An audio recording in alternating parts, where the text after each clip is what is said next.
जय श्री राम। राधे राधे। गरुड़ पुराण प्रथम अध्याय। धर्म जिसका सुदृढ़ मूल है, वेद जिसका तना है, ऐसे पुराण रूपी शाखाओं से जो समृद्ध है, यज्ञ जिसका पुष्प है और मोक्ष जिसका फल है, ऐसे भगवान मधुसूदन रूपी पातप कल्प वृक्ष की जय हो। देवक्षेत्र नमिसारण्य में स्वर्गलोक की प्राप्ति की कामना से सौनक आदि ऋषियों ने एक बार सहस्र वर्ष में पूर्ण होने वाला यज्ञ प्रारंभ किया।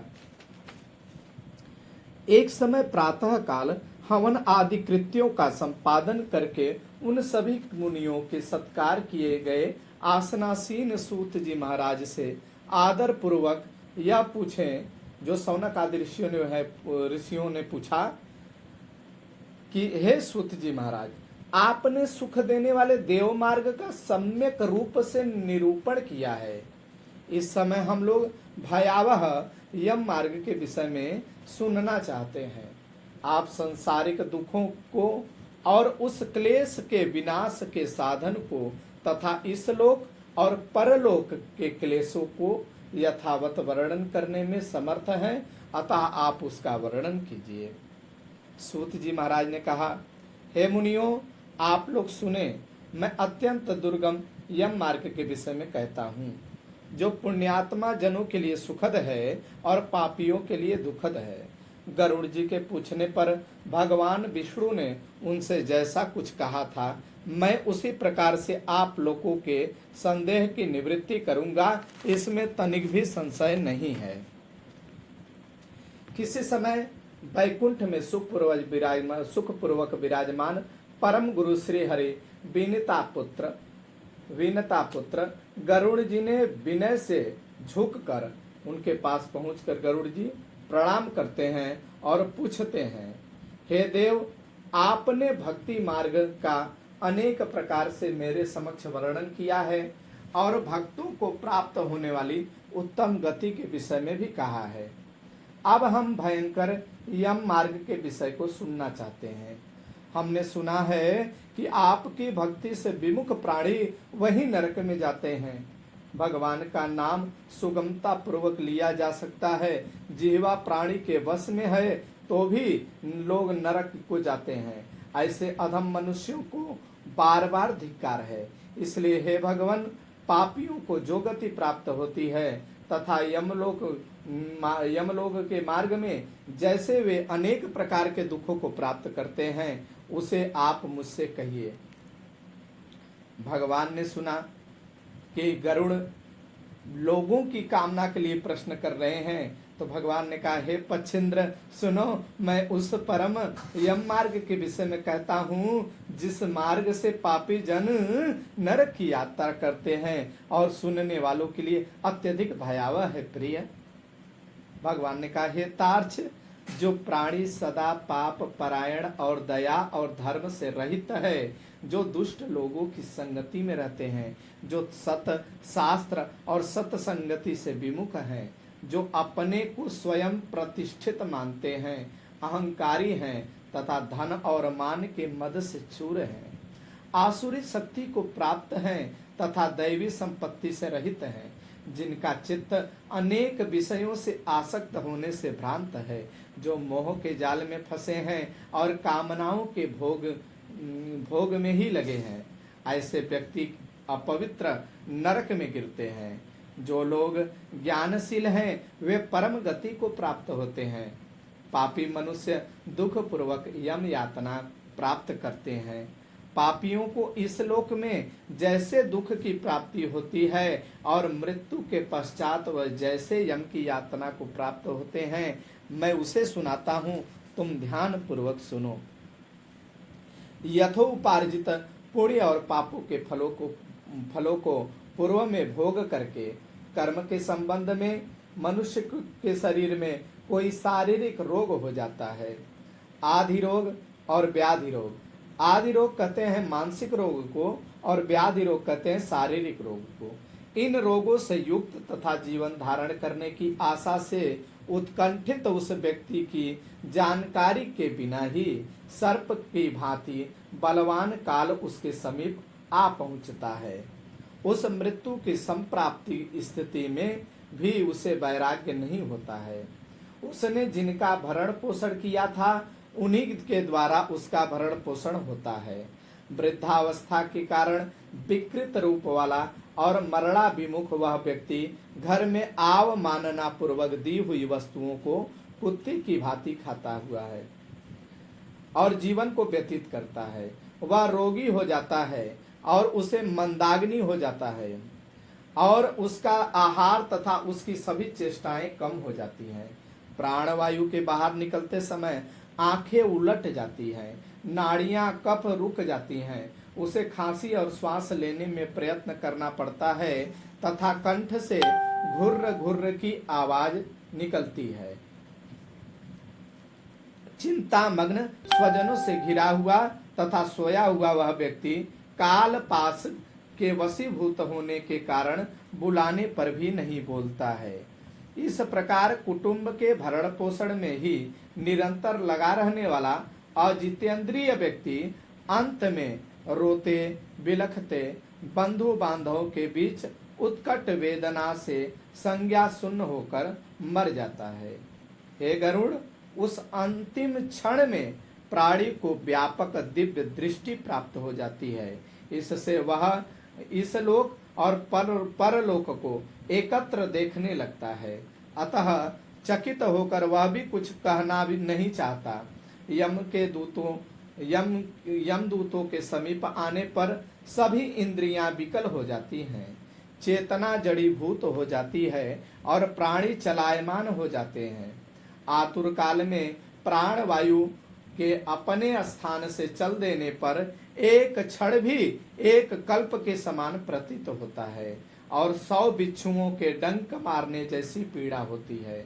वैसी पीड़ा उस समय शरीर से जीवात्मा को निकलते वह मरणासन व्यक्ति फेन उगलने लगता है और उसका मुख लार से भर जाता है।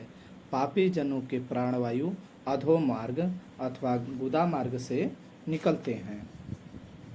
उस समय दोनों हाथों में पास और दंड धारण किए नग्न दांतों को कटकटाते हुए क्रोधपूर्ण नेत्र वाले यम के 2 दूत उस जीवात्मा रूपी शरीर के समीप आते हैं और उनके शरीर से जीवात्मा के केस को पकड़कर ऊपर की ओर उठे होते हैं और उनको लेके ऊपर की ओर उठाते हैं, खींचते हैं। उसके बाद उन दूतों का स्वरूप कैसा है? ऊर्ध्व केशो काक कृष्णो, ऊपर की तरफ बाल उठे हुए हैं, कौवे के समान हैं, काले हैं, टेढ़े मेढ़े मुख वाले हैं तथा उनके नख आयुध की भांति है। उन्हें देखकर यह जीव भयभीत हो जाता है। वह मरणासन प्राणी मल मूत्र का विसर्जन करने लगता है। अपने पंचभौतिक शरीर से हाय हाय करते हुए निकलता हुआ तथा यमदूतों के द्वारा पकड़ा हुआ वह अंगुष्ठ मात्र प्रमाण पुरुष अपने घर को देखते हुए यम के दूतों द्वारा यातना देह से ढक करके गले में बलपूर्वक पांसों से बांध कर सुदूर यम मार्ग पर यातना के लिए उसी प्रकार ले जाया जाता है जिस प्रकार राजपुरुष दंडनीय अपराधी को ले जाते हैं। इस प्रकार ले जाए जाते हुए उस जीव को यम के दूत तर्जना करके डराते हैं और नरक के तीव्र भय का पुनः पुनः वर्णन करते हैं, नरक के विषय में बताते हैं। यम के दूत कहते हैं, रे दुष्ट, शीघ्र चल, तुम यमलोक को जाओगे। आज तुम्हें हम सब कुंभी पाक आदि नरकों में शीघ्र ही ले जाएंगे। इस प्रकार यम के दूतों की बाड़ी तथा बंधु बांधवों का रुदन सुनता हुआ वह जीव जोर जोर से हाहाकार करके विलाप करता है और यमदूतों के द्वारा प्रताड़ित किया जाता है। यमदूतों की तर्जनाओं से उसका हृदय विदीर्ण हो जाता है, वह कांपने लगता है। रास्ते में उसे कुत्ते काटते हैं और अपने पापों का स्मरण करता हुआ वह पीड़ित जीव यम मार्ग में चलता है। भूख और प्यास से पीड़ित होकर सूर्य, दावाग्नि एवं वायु के झोंकों से संतप्त होते हुए और यमदूतों के द्वारा पीठ पर कोड़े से पीटे जाते हुए उस जीव को तपी हुई बालुका से पूर्ण तथा विश्राम रहित और जल रहित मार्ग पर असमर्थ होते हुए भी बड़ी कठिनाई से चलना पड़ता है। थक कर जगह जगह गिर जाता है और मूर्छित होता हुआ वह पुनः उठता है और पापी जनों की भांति अंधकार पूर्ण यमलोक में ले जाया जाता है। 2 अथवा 3 मुहूर्त में वह मनुष्य वहां पहुंचाया जाता है और यम के दूत उसे घोर नरक यातनाओं को दिखाते हैं। मुहूर्त मात्र में यम को और नारकीय यातनाओं के भय को देखकर वह व्यक्ति यम की आज्ञा से आकाश मार्ग से यम के दूतों के साथ पुनः इस लोक में मनुष्य लोक में चला आता है। मनुष्य लोक में अनादि वासनाओं से बद्ध वह जीव देह में प्रविष्ट होने की इच्छा रखता है, किंतु यमदूतों द्वारा पकड़कर पास में बाधे दिए जाने से वह जो है उस शरीर में प्रवेश नहीं हो पाता है और भूख प्यास से व्याकुल होकर पीड़ित होकर रोता है, बिलखता है और कहता है, हे तार्क्ष, आप जो है मेरे भाई हैं, बंधु हैं, मेरे निमित्त पिंडदान करिए। हे तार्क्ष, वह पातकी प्राणी पुत्रों से दिए हुए पिंड तथा आतुर काल में दिए हुए दान को प्राप्त करता है तो भी उस नास्तिक को तृप्ति नहीं होती है। पुत्रादि के द्वारा पापियों के उद्देश्य से किए गए श्राद्ध, दान तथा तिलांजलि उनके पास ठहरती नहीं, अतः पिंडदान का भोग करने पर भी वे क्षुधा व्याकुल होकर यम मार्ग में जाते हैं। जिनका पिंडदान नहीं होता है वे प्रेत रूप में होकर कल्प पर्यंत निर्जन वन में बहुत दुखी होकर भ्रमण करते रहते हैं। सैकड़ों करोड़ कल्प बीत जाने पर भी बिना भोग किए कर्म फल का नाश नहीं होता और जब तक वह पापी जीव यातनाओं का भोग नहीं कर लेता तब तक उसे मनुष्य शरीर भी प्राप्त नहीं होता है। हे पक्षी, इसलिए पुत्र को चाहिए कि वह 10 दिनों तक प्रतिदिन पिंडदान करे। हे पक्षी श्रेष्ठ, वे पिंड प्रतिदिन 4 भागों में विभक्त होते हैं और उनमें से 2 भाग तो प्रेत के देह के पंचभूतों के पुष्टि के लिए होते हैं, तीसरा भाग यमदूतों को प्राप्त होता है और चौथे भाग से उस जीव को आहार प्राप्त होता है।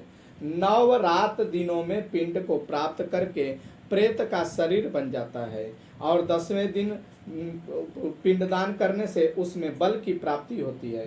हे खग, मृत व्यक्ति के देह के जल जाने पर पिंड के द्वारा पुनः 1 हाथ लंबा शरीर प्राप्त होता है, जिसके द्वारा वह प्राणी यमलोक के रास्ते में शुभ और अशुभ कर्मों के फल को भोगता है।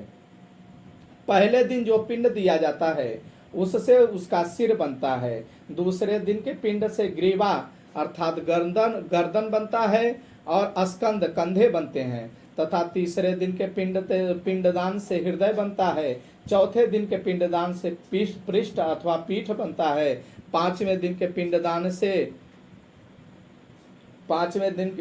से नाभि, छठवें तथा 7वें दिन के पिंडदान से कमर और गुप्तांग बनते हैं, 8वें दिन के पिंडदान से जंघा और 9वें दिन के पिंडदान से घुटना तथा पैर बनते हैं। इस प्रकार 9 पिंडों से देह को प्राप्त करके 10वें दिन पिंड से ग्रहण करने से उसके क्षुधा और तिरसा भूख प्यास की तृप्ति होती है।